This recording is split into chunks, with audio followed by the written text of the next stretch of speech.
तो देखो बच्चों, हमने अपनी फर्स्ट यूनिट में देखा था कि रिडक्शन क्या होता है, ऑक्सीडेशन क्या होता है। दो टर्म थी कि जो मैंने क्लास में बताई थी, बट वो वीडियो में, फर्स्ट वीडियो में रह गई थी, तो हम यहाँ पर कर लेते हैं कि रिड्यूसिंग एजेंट क्या होता है। रिड्यूसिंग एजेंट को ही हम क्या कहते हैं बेटा, रिडक्टेंट भी कहते हैं,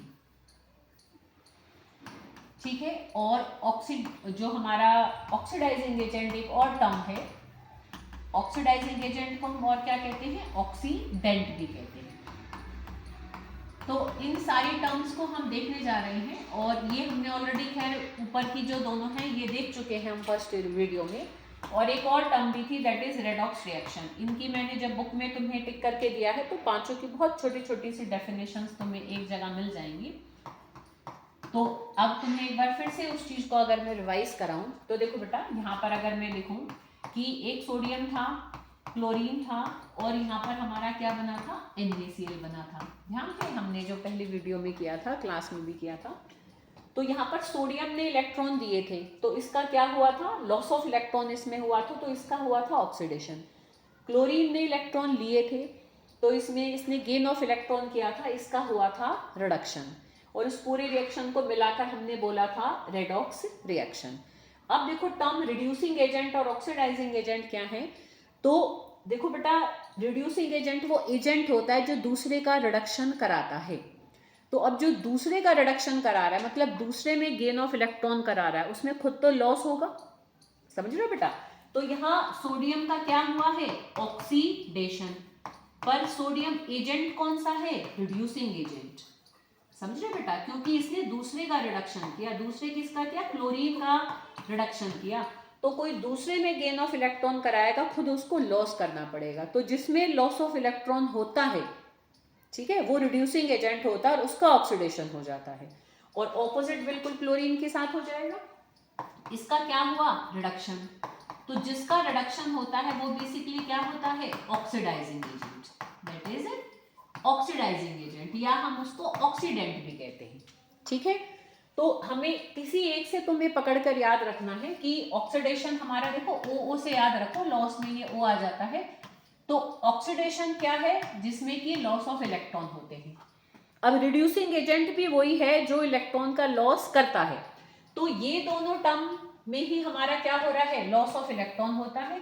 और ये वाली जो दोनों टर्म है, रिडक्शन और ऑक्सीडाइजिंग एजेंट या ऑक्सीडेंट, ये बेसिकली क्या करते हैं, गेन ऑफ इलेक्ट्रॉन करते हैं। क्लियर बेटा। तो इस तरीके से हमने इनको, ये तो इलेक्ट्रॉन के टर्म में देखा था।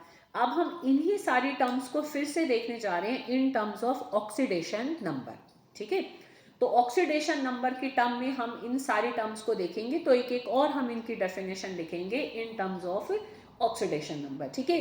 पेपर में अगर कुछ मेंशन नहीं है कि कैसे डिफाइन करो, तो तुम इलेक्ट्रॉन की टर्म में कर सकते हो, बट अगर हम मेंशन है कि you have to define these terms in term of oxidation number, तो कैसे लिखोगे उसको हम देखेंगे। तो इसके लिए हम सीधा एक एग्जांपल ले लेते हैं।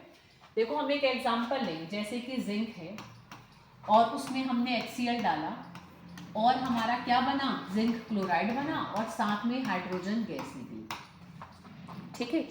अब थोड़ा इसको हम बैलेंस कर लेते हैं, दो दो आ रहे हैं, तो यहाँ पर हमारा 2 HCl हो जाएगा।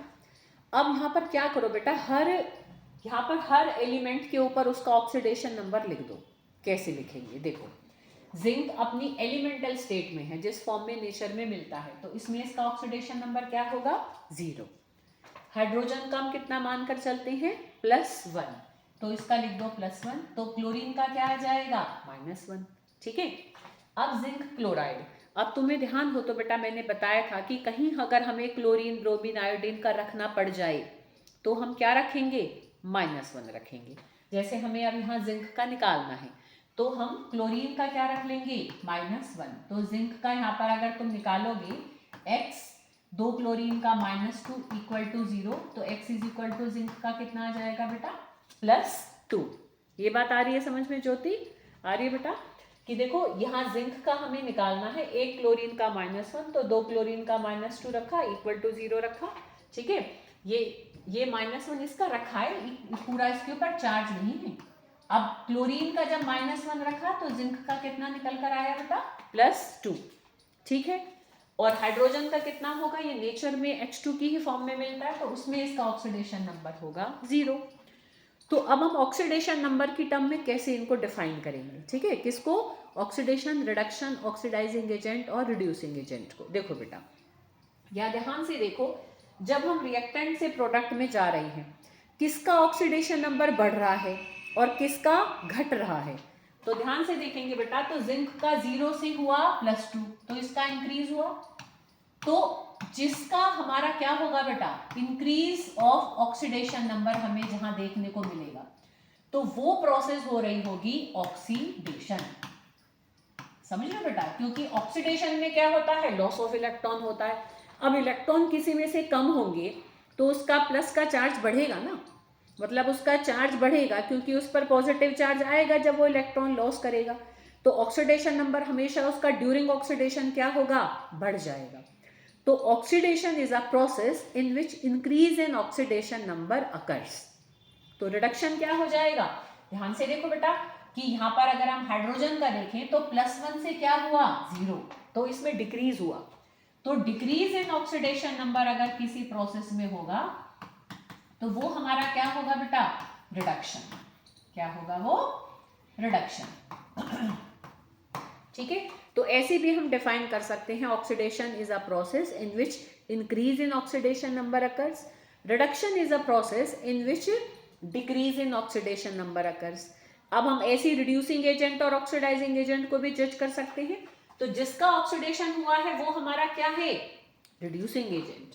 तो जिंक यहां पर क्या है बेटा, रिड्यूसिंग एजेंट, और हाइड्रोजन यहां पर क्या है हमारा, क्या है बेटा, हाइड्रोजन नहीं, बेसिकली हम पूरी स्पीशीज को ले लेते हैं क्योंकि वो एट लास्ट उसमें चेंज होगी।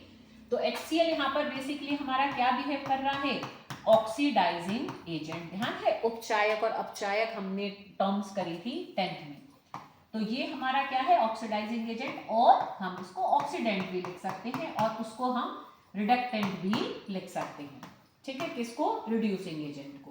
तो ऐसे भी हम इनको यहाँ डिफाइन कर सकते हैं कि reducing agent is a substance whose oxidation number increases, जिसका ऑक्सीडेशन नंबर बढ़ा वो हमारा होगा रिड्यूसिंग एजेंट, जिसका ऑक्सीडेशन नंबर घटा ड्यूरिंग अ प्रोसेस वो हमारा क्या होगा, रिड्यूसिंग एजेंट। आ रही बेटा बात समझ में। तो बेसिकली देखो, ऑक्सीडेशन और रिड्यूसिंग एजेंट सेम बात है, रिडक्शन और ऑक्सीडाइजिंग एजेंट सेम बात है। तो ऑक्सीडेशन मतलब लॉस ऑफ इलेक्ट्रॉन या increase in oxidation number, reduction means gain of electron या डिक्रीज इन ऑक्सीडेशन नंबर।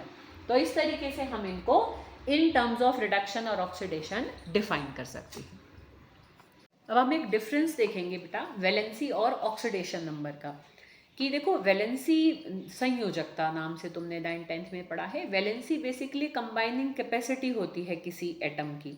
अब देखो इसको ना तुम एकदम मतलब इनका डिफरेंस समझने का एक हम सिंपल सा एग्जांपल देखें, जैसे कि कार्बन है, तो कार्बन ने देखो बेटा यहाँ पर एक बनाया CCl4, एक कार्बन ने बनाया CH4, ठीक है, एक कार्बन ने बनाया, ध्यान से देखो बेटा यहाँ पर, अब मैंने एक ये लिखा।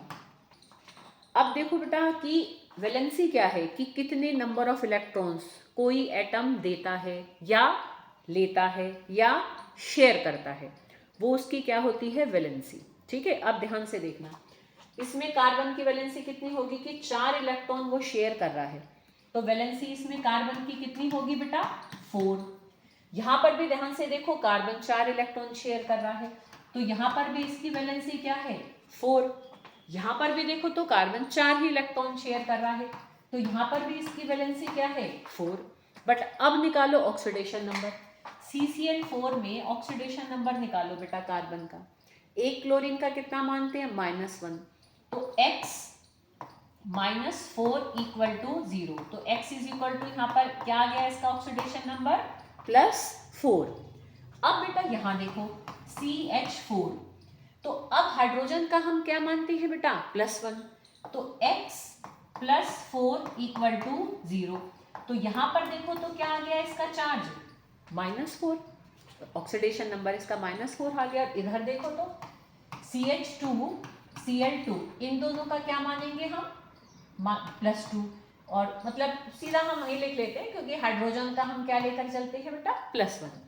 तो CH2 Cl2 में निकालो ध्यान से, तो X 2 हाइड्रोजन का +2, 2 क्लोरीन का -2 इक्वल टू 0। तो X इज इक्वल टू यहाँ पर क्या आ गया, 0। जबकि तुम देखो हमने सेम ही कंपाउंड्स में वैलेंसी देखी, ऑक्सीडेशन नंबर देखा, valency same I but oxidation number अलग आया। तो अब यहाँ थोड़ा फर्क समझ में आया वैलेंसी और ऑक्सीडेशन नंबर में। Valency is basically number of electrons, भाई या तो वो ले रहा होगा या दे रहा होगा या शेयर कर रहा होगा, कुछ ना कुछ तो करेगा ना जब वो किसी के साथ कंबाइन करके कोई कंपाउंड बनाएगा। तो valency is not a charge, उसकी वैलेंसी के आगे कभी हम प्लस या माइनस पुट नहीं करते हैं, it is simply a number, valency जो होती है। बट ऑक्सीडेशन नंबर बेसिकली क्या है, चार्ज है, कि जब कोई एटम किसी कंपाउंड में और एलिमेंट्स के एटम के साथ जब बंध रहा है तो कई बार देने लग जाता है, ठीक है, जैसे कि यहाँ, कई बार लेने लग जाता है जैसे कि यहाँ, कई बार उसी कंपाउंड में कुछ को दे रहा होता है और कुछ से ले रहा होता है। तो ओवरऑल सबको अगर हम देखते हुए जो नेट चार्ज हमारे उस गिवन एटम पर बचेगा वो उसका होता है ऑक्सीडेशन नंबर। समझ रहे हो बेटा? तो बाकियों के साथ हम मिलके जब देखते हैं कौन ले रहा है कौन दे रहा है, कोई ले रहा है कोई दे रहा है, तो उन सारे एस्पेक्ट्स को कंसिडर करते हुए जब जो नेट चार्ज हमारा किसी एटम पर बचता है किसी कंपाउंड में, तो वो तो होता है उसका ऑक्सीडेशन नंबर, पर वो कितने इलेक्ट्रॉन ले रहा है या दे रहा है या शेयर कर रहा है वो होती है बेटा उसकी वैलेंसी। तो बेसिकली ये डिफरेंस होता है। तो देखो बेटा बुक में ना ऐसे ये एक डिफरेंस बना हुआ है, तो मैं इसको टिक करके इसको थोड़ा और लिमिटेड करके मैंने इसमें निशान लगा दिए हैं, तो इनको तुम्हें नोट डाउन कर लेना है। तो सिंपल जो इनका मेन बात है वो डिफरेंस मैंने तुम्हें समझा दिए। बाकी फर्स्ट हम डेफिनेशन का लिख लेंगे, valency is a combining capacity of an element, oxidation number it is a charge, ठीक है, जो भी हमारी उसकी डेफिनेशन है एज इट इज वही लिख दो। फिर और डिफरेंसेस बना सकते हैं कि भाई वैलेंसी हमारी क्या है, एक तरीके से पॉजिटिव और नेगेटिव नहीं होती है, बट ऑक्सीडेशन नंबर हमारा पॉजिटिव और नेगेटिव हो जाता है। वैलेंसी हमारी 0 नहीं होगी बट हमारा जो ऑक्सीडेशन नंबर है वो 0 खूब आ जाएगा, ठीक है बेटा। वैलेंसी कभी फ्रैक्शनल नहीं होगी कि कोई ऐसे नहीं करेगा 3/4 इलेक्ट्रॉन दे ले, 3/4 इलेक्ट्रॉन शेयर कर ले, है ना, वो कंप्लीट एक होल नंबर होता है। Valency is always a whole number, but oxidation number fractional भी आ जाता है, मतलब ऑक्सीडेशन नंबर भी फ्रैक्शनल पॉसिबल नहीं है, ठीक है, वो अभी हम आगे चल के एक टॉपिक देखेंगे। बट जब हम निकालने बैठते हैं ना तो आ जाता है, बहुत सारे मॉलिक्यूल्स में आ जाता है। देखो अभी यहीं पर एक बता दूं थोड़ा सा, जैसे मान लो Br3O8 है, इसमें निकालो भाई 3x करेंगे अगर हमें इसमें ब्रोमीन का निकालना है, 4 ऑक्सीजन का 16 इक्वल टू 0, तो x इज इक्वल टू यहाँ तो 16/3 आ गया प्लस का, ठीक है। तो अब ये फ्रैक्शनल आ गया, ठीक है। अब इसके फ्रैक्शनल नेचर को हम एक्सप्लेन करेंगे अलग कुछ एग्जांपल्स में, बट हम जब निकालते हैं तो निकल जाता है, पर वैलेंसी कभी भी ऐसे फ्रैक्शनल नहीं आती, ठीक है बेटा। आ रही है बात समझ में? तो ये इनमें हमारे क्या है मेन डिफरेंसेस होते हैं। डेफिनेशंस लिख दो कि वो होल नंबर में होगा, वो फ्रैक्शनल भी हो सकता है, वो 0 नहीं होगा, वो 0 हो सकता है, वो कभी भी प्लस माइनस नहीं होगी वैलेंसी। ऑक्सीडेशन नंबर हमारा पॉजिटिव या नेगेटिव होगा, 0 भी आ सकता है, ठीक है बेटा। तो ये हमारे डिफरेंसेस हैं वैलेंसी और ऑक्सीडेशन नंबर में।